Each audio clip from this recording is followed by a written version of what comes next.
This is the Viking. This last weekend, the Wichita Public Library hosted Spooky Stories for Grown-Ups. I had two pieces that I read to the audience. First is called Lightning Men, and the second is Apart from the Dark Cry of Aristid.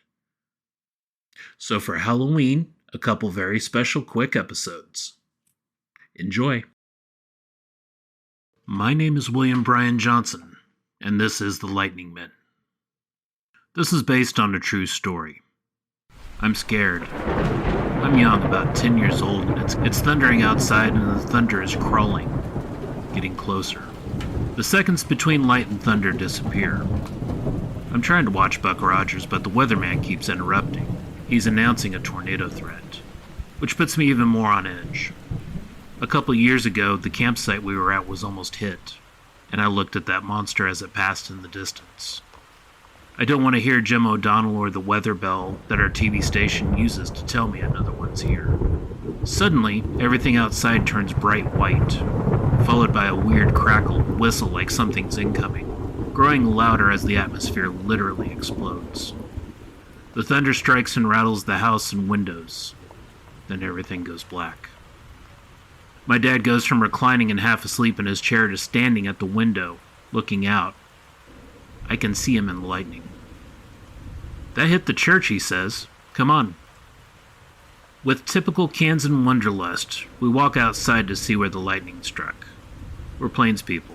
We're bold in that way. It's pouring outside. My mom, my dad, and I are standing in the old covered porch, looking out, trying to see any damage. My parents gawk and point at the church steeple across the street. I'm looking at the tree-lined park next to it. Lightning's going off like an old strobe machine. The thunder is interrupting itself and constant. But within bursts of light, I see something. Out in the dark. It's untrustworthy, but the milliseconds of flash, something's there. Well, my father says, it doesn't look like the church guy hit. I wonder if it hit one of the trees.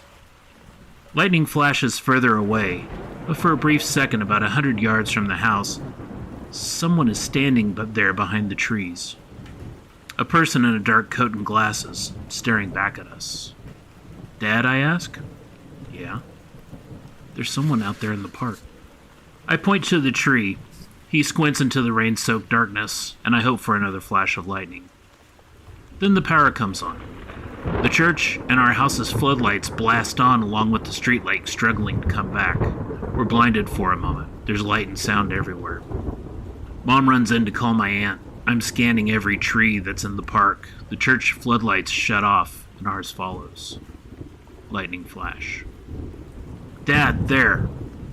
I point to a tree further off in the park. Did you see it? No. He shakes his head but stays outside. The sodium lights of the park cast that old plastic yellow glow, causing old shadows that my brain struggles to work with. I scan the park, and with each moment of lightning, I'm working against the speed of light to see something and failing as the lightning is moving further away. The rain stops. Dad knows how storms scare me, but since the tornado barely missed us years ago, it's less. He stands there for a while, his fist on his lower back. After a while, he tries to stretch and groans, but I know standing there hurts his back. If you see it again, yell. He finally says and goes back inside to the comfort of his recliner. I stay outside, watching in the sodium light wash over the park and hoping to see the strangers one more time while I secretly wish I don't. The storm moves away. Lightning lights up the horizon, and the summer sounds of bugs and frogs return. I'm still out there when the news comes on. Dad calls me to come inside. Maybe it's the want to find the lightning men that drove me into storm chasing. I'm an idiot that's been nearly struck by lightning a couple times. My dad said it was that tornado that changed me. I was afraid of storms in the dark.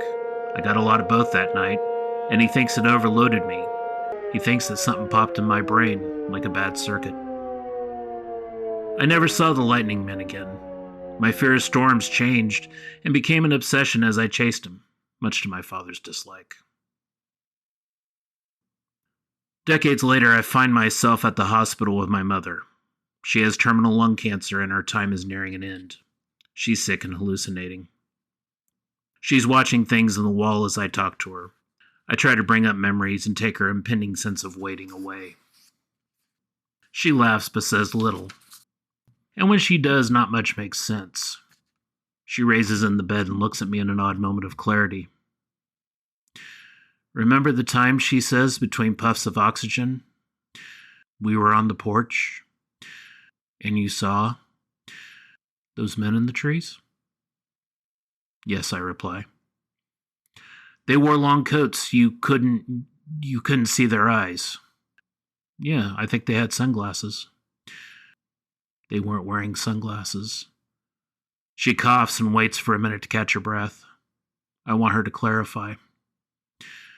They have the shiniest onyx eyes I've ever seen. They're huge. She takes a couple breaths. Her sickness manifests in sighs and gulps. Brian, she says, they're everywhere. Happy Halloween.